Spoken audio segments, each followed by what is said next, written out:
If you want to be a champion, I don't just mean a champion in sports, I'm talking about a champion in life. There are 3 pillars that you must employ for success. Number 1, you need to think like a champion. Number 2, you need to work like a champion. And number 3, you need to eat like a champion. Any of those 3 are missing, any one of those pillars, your house is going to fall. You're definitely not going to optimize your success, and you're not going to be feeling your best or achieving your best. So, for the purpose of today's video, we're going to focus on eating like a champion.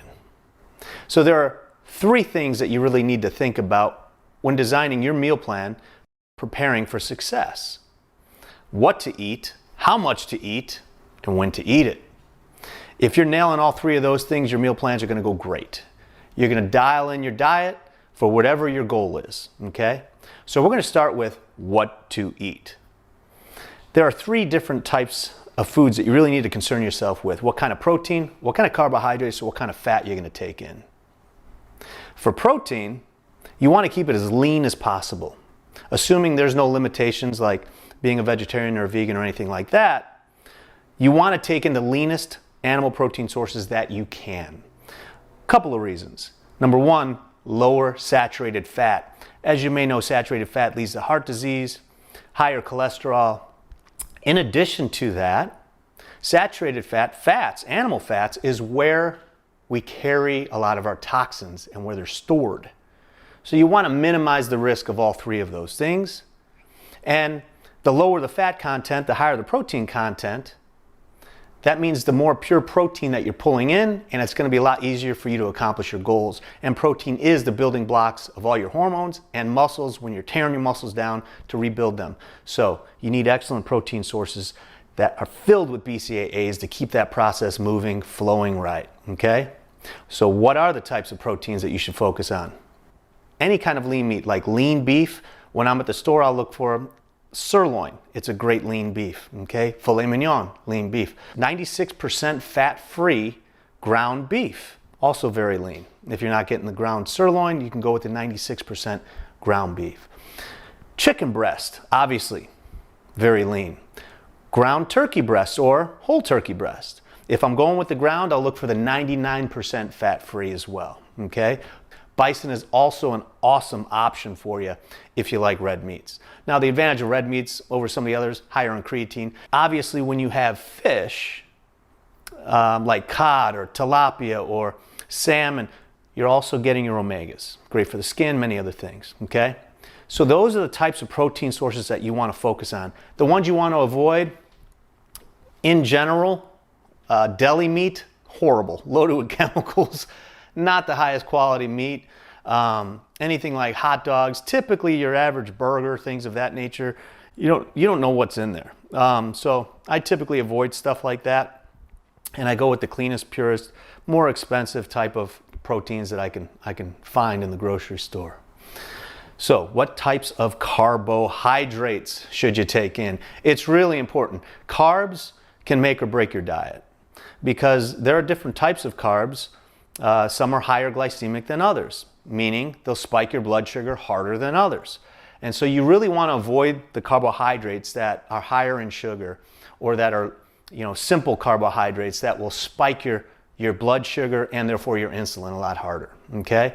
For many reasons. Number 1, when you have elevated blood sugar and insulin, you're in fat storage mode. You actually can't burn body fat when you have elevated blood sugar levels and your insulin's jacked up. It's not possible. So that's one of the main reasons. Of course, there's a risk of type 2 diabetes the more frequently you take in, sugars and simple carbohydrates over your lifetime. Alcohol is a big no-no.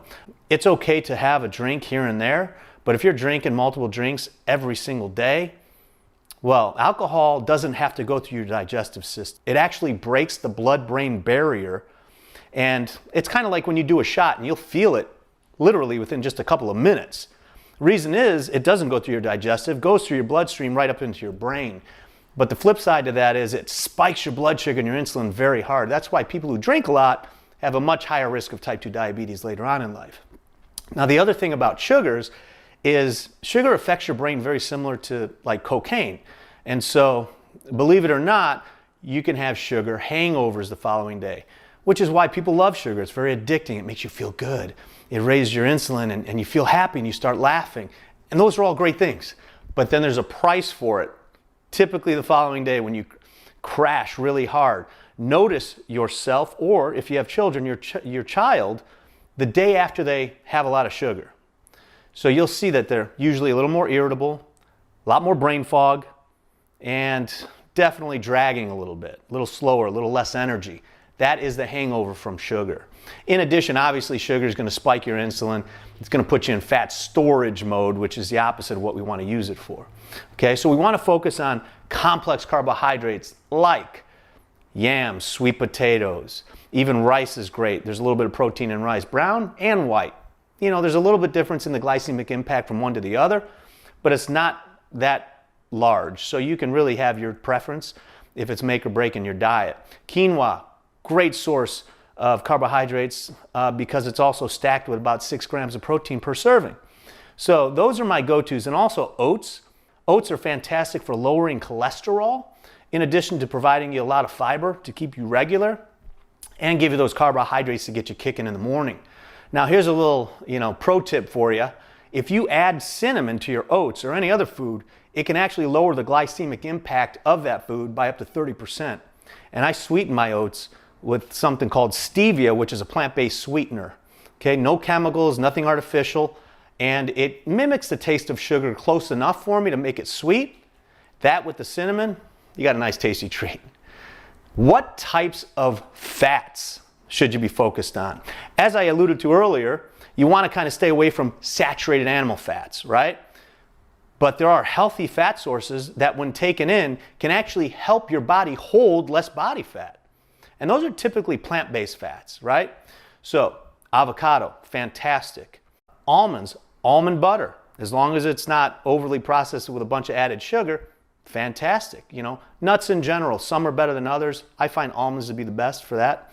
MCT oil, basically derived from coconut oil, but also medium chain triglycerides, fantastic fat source, as well as olive oil. Incredible benefits to olive oil, almost limitless.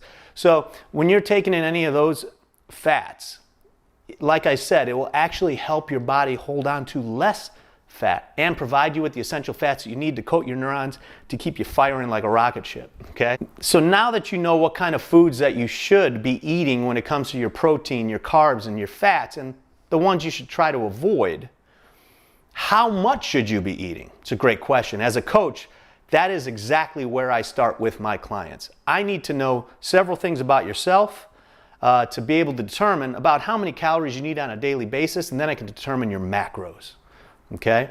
So there are 1 million calorie counters online. All of them are based on the law of averages, right? But it's a good benchmark. It's a good starting point for you at home. If you just want to figure out about how many calories you should be taking in, you can use any calorie calculator.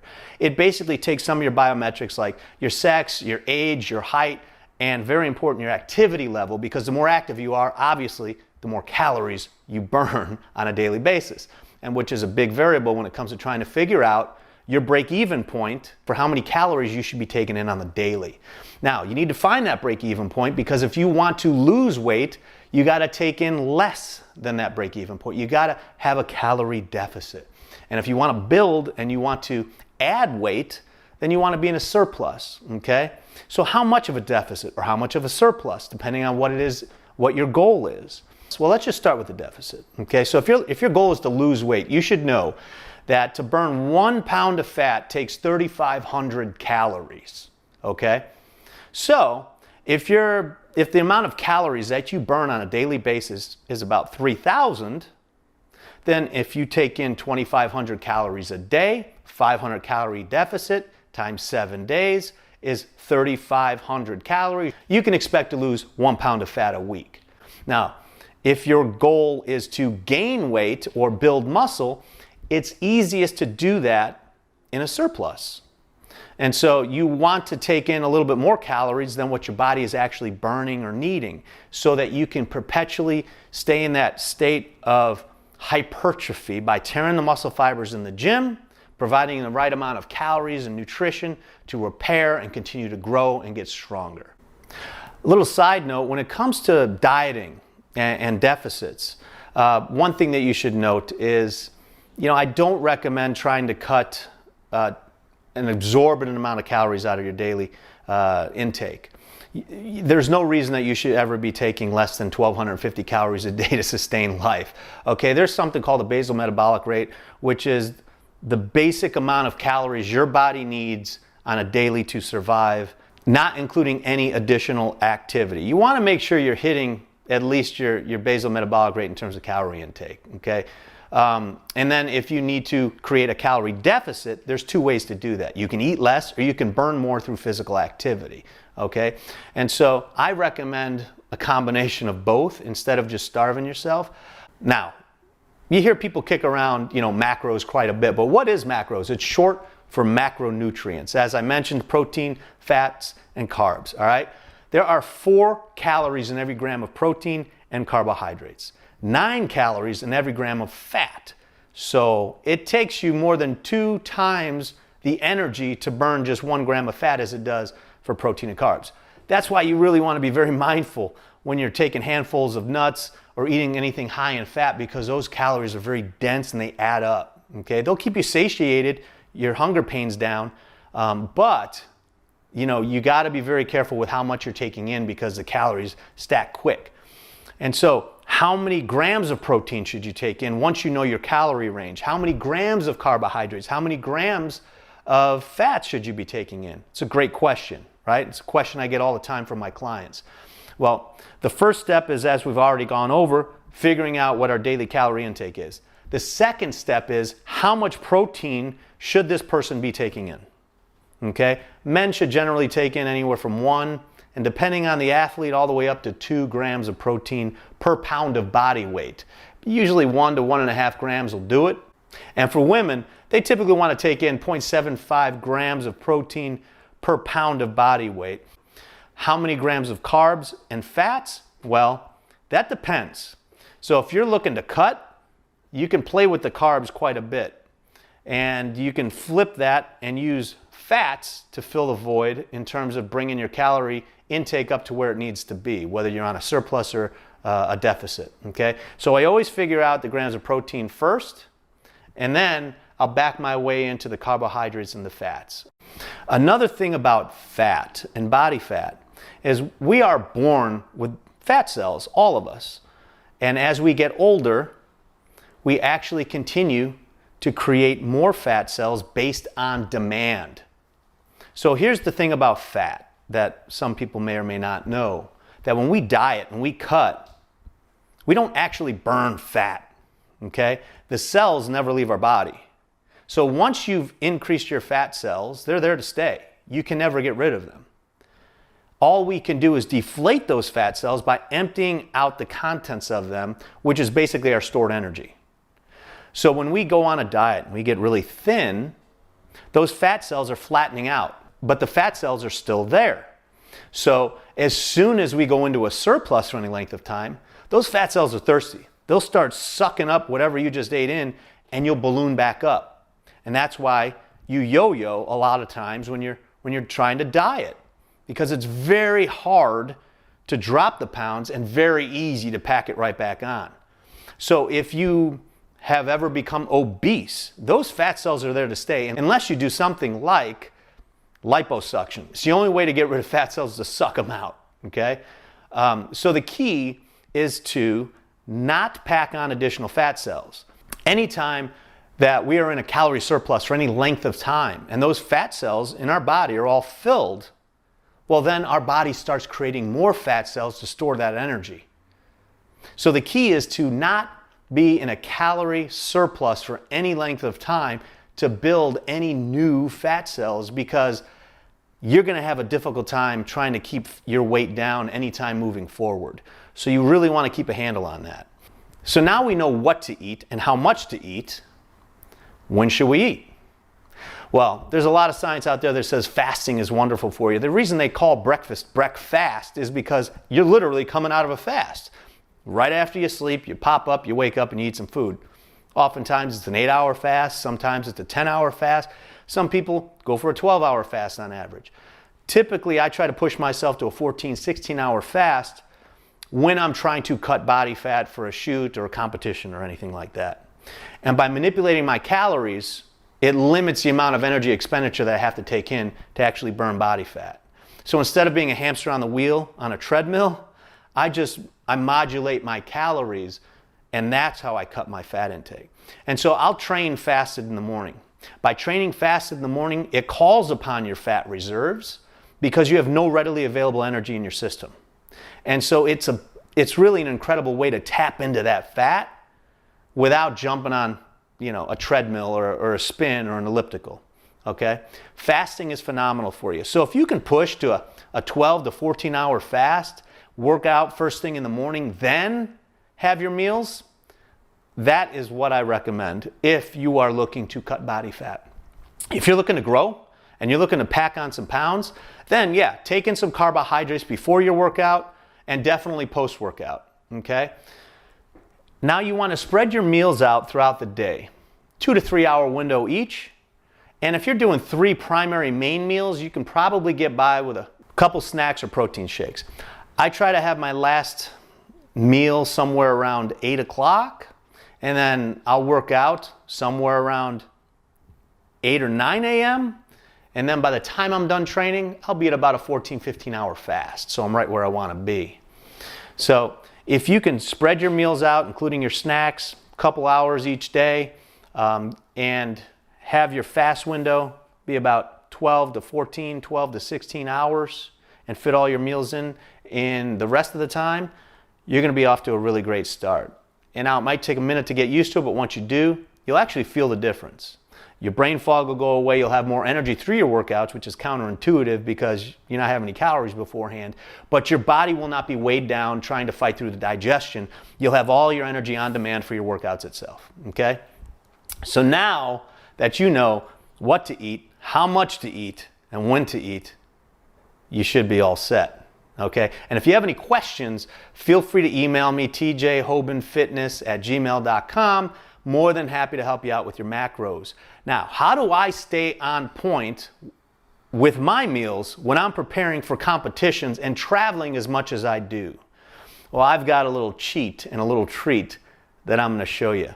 I use Icon meals, and they've been a lifesaver for me. The reason is I can custom order my meals to spec. I know that if I need 8 ounces of cod or chicken breast or bison or steak, and then if I want to choose my vegetables or my carbohydrates, I can custom build my meals on the website. So you just pick out your protein. Here I got 8 ounces of chicken, 4 ounces of asparagus, and 1 cup of brown rice. And it gives you actually the breakdown right here on the website of the amount of calories, the protein, macros for protein, carbs, and fats right here. So you see this is a 575 calorie meal with 54 grams of protein, 57 grams of carbs, and 15 grams of fat. And you can increase the quantity and just add it to cart. It's that simple. They will send it out to you. You'll have it within a couple of days. And I just throw it in the freezer when I want a meal, pop it in the microwave, good to go. Boom. As you can see, 4.5 minutes later, I have my Icon meal. 8 ounces of chicken breast, 4 ounces of sweet potatoes, 4 ounces of asparagus, custom made for yours truly. Ordered it off the website, delivered to the house. A few minutes later, delicious meal. And if you're not micromanaging every milligram of sodium, they also have an incredible line of spices. And this one is chipotle raspberry. Sprinkle a little bit on and make it absolutely delicious. Now, one of my other favorite snacks are their protein popcorns. A lot better than eating movie popcorn or something like that. And it does have a considerable amount of protein in it. Phenomenal tasting, most importantly. And this thing really gets me going every day. This is, I'm addicted to this mocha cappuccino protein shake. It's absolutely phenomenal. I love the taste of it. And it definitely gives me a nice kick. It's about the same milligrams of caffeine as a cup of coffee.